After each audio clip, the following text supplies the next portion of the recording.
connaissait peu, mais Tannhäuser a eu sa version française. En 1861, Wagner, déterminé à trouver le succès à Paris, accepta de remanier cet opéra, où domine notamment le conflit entre l'amour sacré et l'amour charnel, en le dotant d'un livret en français et d'un ballet comme le voulait la tradition. Peine perdue, l'échec fut retentissant.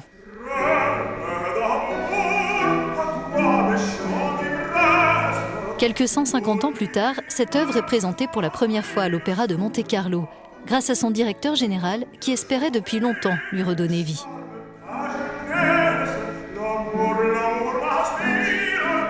Ce qui m'a donné envie de faire ce Tannhäuser en version française, version de Paris 1861, c'est tout simplement mon père. Le français amène une poésie, me semble-t-il, tout à fait différente de la poésie allemande, avec une douceur, avec une fragilité que je ne ressens pas de la même façon dans les deux langues. Il y a une poésie qui a fasciné tous ceux qui ont vu l'œuvre à sa création, notamment Baudelaire. Et Baudelaire, d'ailleurs, m'a beaucoup inspiré pour la mise en scène de ce spectacle.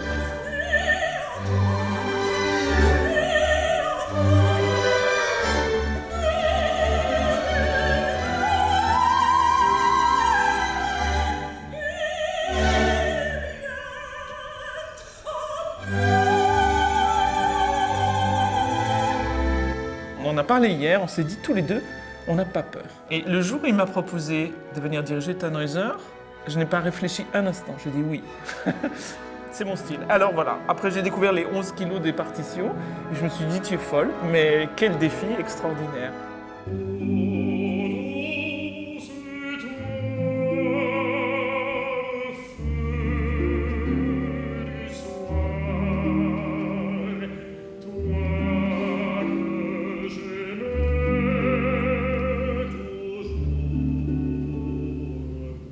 Je pense qu'on grandit avec les œuvres et je pense qu'on approche une autre dimension. C'est-à-dire que quand on travaille sur des œuvres qui sont plus dans le style du marathon, on peut dire, qu'une course de vitesse, on a un rapport au temps qui est tellement important pour le chef qui doit construire toute l'architecture de la soirée. Savoir comment je veux gérer tous les changements de tempi qui sont des centaines et des centaines pendant toute la soirée.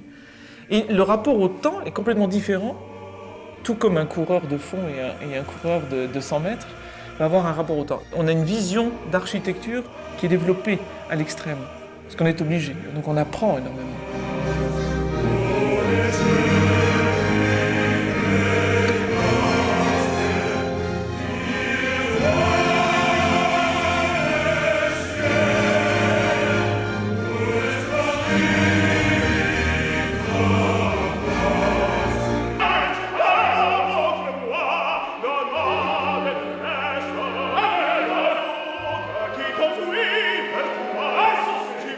Tannhäuser est un artiste. C'est un artiste maudit.